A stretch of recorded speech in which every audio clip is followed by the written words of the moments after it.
जय सिया राम। मुंहिंजा भाउर भेनरूं, श्री राम कथा जी अनवरत यात्रा में अचो। असां तव्हां प्रवेश कयूं। सभिनि खां पहिरियों असां हनुमान जीअ जो उन्हनि जे परम पवित्र यशगान हनुमान चालीसा द्वारा स्तुति कई। हाणे पवन सुत हनुमान जीअ जी प्रेरणा सां प्रभु श्री राम जी मिठड़ी पवित्र राम कथा जे गायन खे शुरू था कयूं।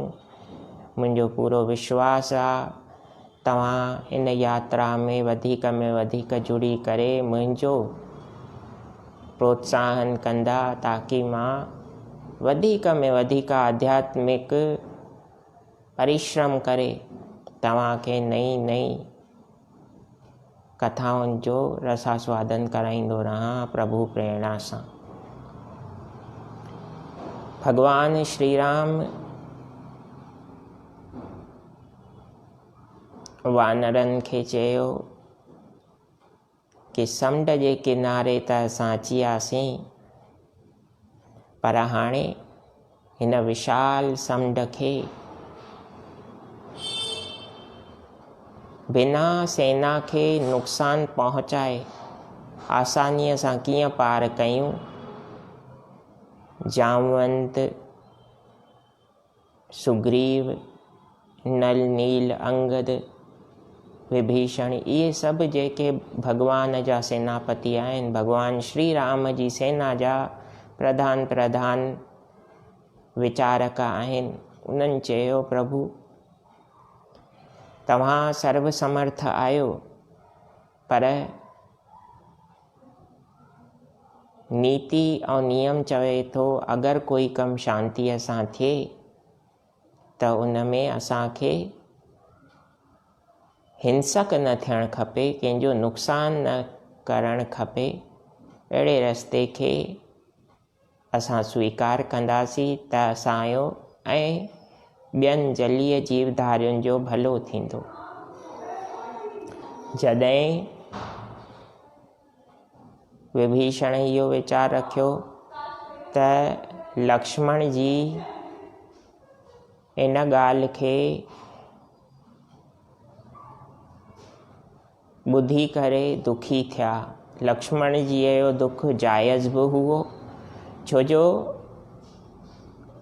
प्रत्यक्ष दुख श्री सीता जीअ जो जेको हरण थियो उन जो प्रभु श्री राम सां गॾु लक्ष्मण जीअ खे हुओ, ऐं उन दुख खे ॿियो केरु नथो सम्झी सघे। त लक्ष्मण जीअ चयईं अगरि भॻवान समुंड खे सोके था सघनि अग्नि बाण द्वारा त आग्नेयास्त्र जो संधान करनि।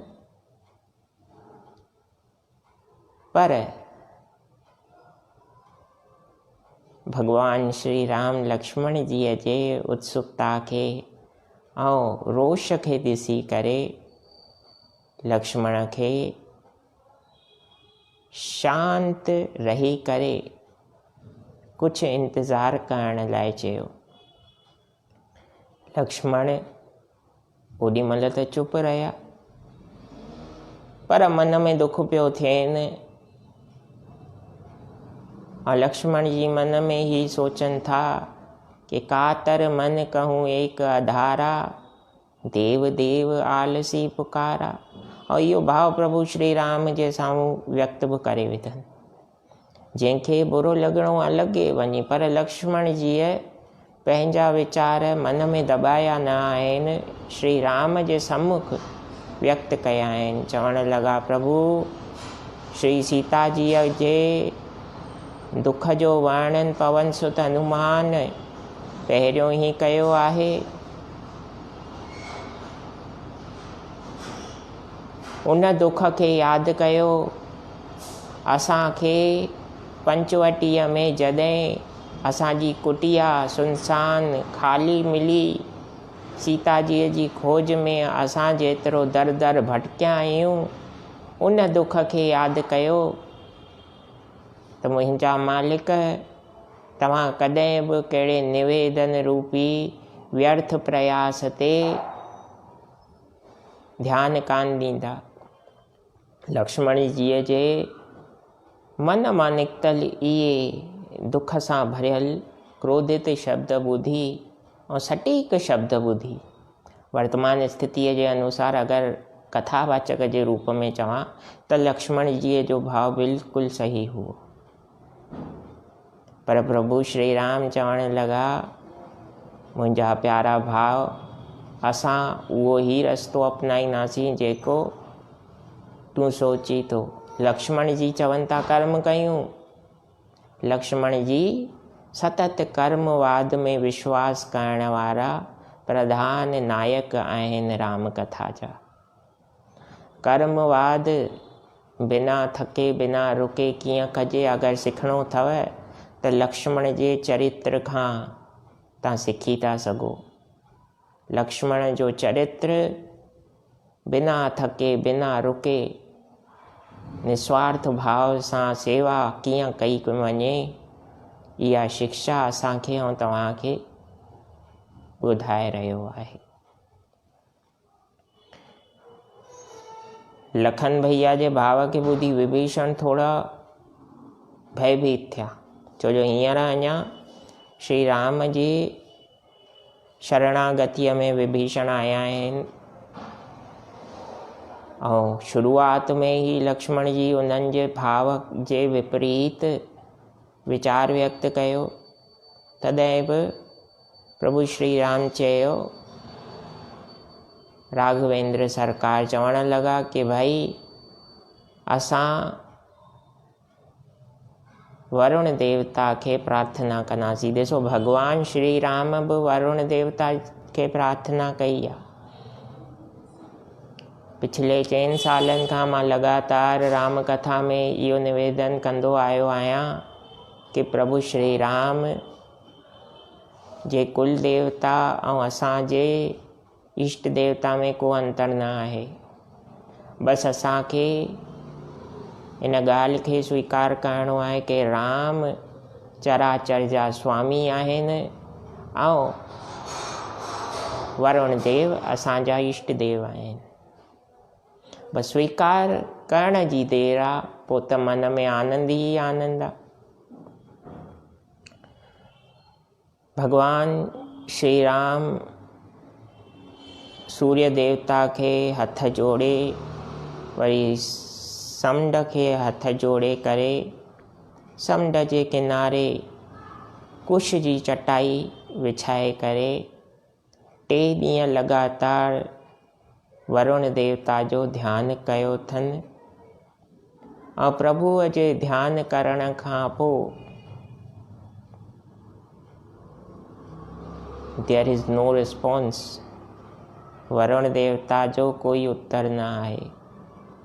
3 ॾींहं निकिरी विया त भॻवान पंहिंजी नर लीला मनुष्य लीला जे तहत थोरो रोष कयो आहे ऐं श्री राम जो इहो रोष बि असां जीवधारियुनि खे इहा शिक्षा ॾेई रहियो आहे कि जिते निमाणो बणिजणो आहे, निमाणो थियण में को बुराई न आहे, पर जिते पंहिंजे स्वाभिमान जी रक्षा पंहिंजे कर्म जी रक्षा करण लाइ थोरो रोष करणो थो पए त इन खां बि डिघो न बिल्कुलु रोष कयो। पर यादि रखो, को बि भाव छो न हुजे, भाव असांजो सेवक आहे। असां भावनि जा या विचारनि जा सेवक न आहियूं। Our thoughts are our servants. We are not the servants of our thought. वैचारिक रूप सां प्रभु श्री राम लक्ष्मण जीअ खे चवण लॻा, लखन लॻे थो मां निवेदन कयो समुंड खे 3 ॾींहं विञाए विधा, हाणे तूं मुंहिंजो धनुष ऐं बाण खणी अच त मां हिन हठी जिद्दी ऐं जड़ स्वभाव जे समुंड खे ई थो सोखे विझां। परिणाम जेको बि हूंदो वरुण देव उन जे लाइ ज़िम्मेदार हूंदा। छो जो प्रभु चवण लॻा कि शठ सन विनय कुटिल सन प्रीति सहज कृपन सन सुंदर नीति। श्री राम इहा ॻाल्हि असांखे ऐं तव्हांखे ॿुधाई आहे कहिड़े कहिड़े माण्हूअ खां बची रहो, कहिड़े माण्हूअ जे साम्हूं छा ॻाल्हाइणो आहे ऐं कंहिंसां बहस न करिणो आहे। सभिनि खां पहिरियों प्रभु चवनि था शठ सन विनय, जेको मूर्ख ॿुद्धीअ जो आहे, जेको केवल पंहिंजी ॿुधाइणु चाहे थो, ॿियो कंहिंजी नथो ॿुधणु चाहे, उन सां विनम्रता जो व्यवहार नथा रखे सघूं। कुटिल सन प्रीति, जेको ॿियनि खे दुख ॾेई करे धन मान पद प्रतिष्ठा पाए थो, उन सां कॾहिं बि स्नेह न रखो, प्रेम न रखो, दुख मिलंदव। सहज कृपन सन सुंदर नीति, जेको स्वभाव सां ई कंजूस आहे। हाणे हिते हिकु ॻाल्हि असांखे सम्झणु घुरिजे, स्वभाव सां कंजूस, कंजूस जो मतिलबु त सहज रूप सां असां इहो था सम्झूं जेको ख़र्चो करण में या जेको धन खे बचाइण में विश्वास कंदो आहे। पर सहज कृपण जो अर्थ हिते ॿियो आहे, जेको ॿियनि खां ख़र्च कराए पर जॾहिं ॿियनि जे प्रति ख़र्च करण जो भाव अचे त रस्तो मटे विझे, उनखे चयो वियो सहज कृपण। ॿिए जो नुक़सानु करे ख़ुदि जो हित सोचण वारो सहज कृपण आहे। उन सां सुंदर नीति, उन सां कॾहिं बि वॾियूं वॾियूं ॻाल्हियूं न कजो, छो जो समय तव्हांजो व्यर्थ थींदो ऐं समय वियो त वरी वापसि न अचिणो आहे। हींअर तव्हां राम कथा ॿुधी करे पंहिंजो समय सकारतो वेठा बणायो, सत्कर्म करे जीवधारी पंहिंजो समय सकारतो बणाईंदो आहे। अगरि कंहिंजी निंदा केरु करे थो त उहो पंहिंजो समय व्यर्थ वेठो करे। पंहिंजे पुण्यनि जो नाश करणो अथव त सभिनि खां सहज रस्तो ॿुधायांव थो, ॿिए जी बुराई कयो। जेतिरा बि पुण्य ॾींहं में कया हूंदव सभु हिक ई झटके में साफ़ थी वेंदा। सहज कृपण सन सुंदर नीति। अॻियां प्रभु चवनि था लोभी ही सम कामी ही हरी कथा, उसर बीज बए फल जथा। जेको लोभी आहे, लोभ में भरियल आहे, केवल ख़ुदि जो फ़ाइदो ई ॾिसण थो अचेसि, ॿियो कंहिंजो हित नथो ॾिसणु अचेसि। One sided behaviour, one sided nature रखंदो आहे, उनखां सतर्क रहो। उन सां समता जो व्यवहार नथो थी सघे। लोभी ही सम कामी ही हरी कथा, जेको केवल, हाणे कामीअ जो अर्थ छा आहे? कामीअ जो अर्थ शिव महापुराण में श्रेष्ठ रूप सां वर्णन कयो वियो आहे। जेको मन में कामना रखे तो कुझु प्राप्त करण लाइ, को कर्म कयोसीं उन एवज में कुझु प्राप्त करण जी अगरि लेश मात्र बि उम्मीद मन में रखूं था त उहा कामना आहे। कामना ॿिनि प्रकार जी हूंदी आहे, सदकामना ऐं ॿी स्वार्थ, जंहिंखे कुत्सित कामना बि चयो वियो आहे। त सदकामना रखणु बुरी ॻाल्हि न आहे। अगरि असां कर्म कयूं था, उन एवज में कुझु धन मिले थो या सेवाऊं मिलनि थियूं त उहे सदकामना आहिनि, उहो तव्हांजे कर्म जो सदफल आहे। पर असां जेतिरो कर्म कयूं था उन जे एवज में कई गुना वधीक असांखे खपे त इहा कुत्सित कामना थींदी आहे, जंहिंखे स्वार्थ चयो वियो आहे। त प्रभु श्री राम चवनि था जेको कामना रखे थो पर स्वार्थ सां ग्रसित आ, उनखे कॾहिं बि हरी कथा जो फल नथो मिली सघे।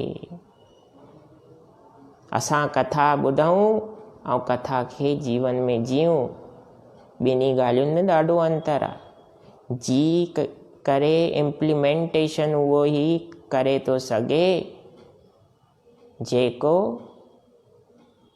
दोहरो व्यवहार न रखे। सहज आहे, ॿाहिरां बि जहिड़ो आहे, अंदरां ओहिड़ो आहे। त राम कथा उन जे जीवन में नस नस में समाइजी सघे थी। ईश्वर जी अनुकंपा उन जीव ते तॾहिं ई थी सघे जॾहिं स्वार्थ न रखे। कर्म कंदा वञो, छो जो भॻवान श्री कृष्ण ई असांजी विधारियुनि खे इहो ॿुधायो आहे कि कर्मण्येवाधिकारस्ते, कर्मण्ये केवल कर्म ई वाधिकारस्ते, तव्हांजो अधिकार आहे मां फलेषु कदाचन। उनजे फल जे प्रति स्वार्थ सिद्धि रखणु तव्हांजो अधिकार न आहे। अर्जुन जे माध्यम सां असांखे ऐं तव्हांखे भॻवान लीलाधर श्री कृष्ण चवनि था कि कर्म कयो, कर्म जे एवज में छा मिले छा न मिले उहो फल त ईश्वर ई निर्धारित कंदो। तव्हांजे प्रारब्ध जे ऐं वर्तमान जे कयल कर्मनि जे संयोग सां निर्धारित जेकी तव्हांजी नियति थी ठहे उन जे अनुसार ई तव्हांखे सुख ऐं दुख मिलनि था। बसि इन कॉन्सेप्ट खे असां सम्झी वञूं जेका प्रभु श्री राम असांखे ॿुधाई आहे ऐं भॻवान श्री कृष्ण ॿुधाई आहे, पोइ जीवन में दुख ऐं सुख सभु सम लॻण लॻंदा। ऐं दुख में बि माण्हू शांत रही करे दुख खां ॿाहिरि निकिरण जी सामर्थ्य रखंदो। त प्रभु श्री राम जॾहिं धनुष बाण जो संधान करे मंत्रोच्चार करे आग्नेयास्त्र खे स्मरण कयो त वरुण देव अची विया। ॾिसो हिते भॻवान श्री राम हिकु सहज लीला करनि था। उन में जेको निवेदन करे थो उन जे 3 ॾींहंनि जी महिनत ते कोई जवाबु कान्हे, और जेको अखियूं ॾेखारे थो 1 मिंट में वरुण देवता उपस्थित थी विया। त चवण जो अभिप्राय भॻवान श्री राम त्रेता युग में कली काल जे व्यवहार जे अनुसार असांखे जी करे ॿुधायो आहे। जिते जहिड़ो व्यवहार आवश्यक हुजे जियो, पर ॿिए जो अहित करण जी भावना न रखंदासीं तॾहिं ई असांखे पाप न लॻंदो। अॼु जी कथा में एतिरो ई। अगरि राम कथा वणी हुजेव हिकु दफ़ो वरी निवेदन थो कयां, वधीक में वधीक लाइक कंदा, वधीक में वधीक शेयर कंदा। मनीष भगवानदास कथावाचक फेसबुक पेज खे फॉलो करे उत्साहवर्धन कंदा ऐं YouTube channel Manish Bhagwandas spiritual speaker खे सब्सक्राइब करे राम कथा जी यात्रा में अॻियां वधण जी प्रेरणा ॾींदा। जय सिया राम, जय जय हनुमान, जय झूलेलाल।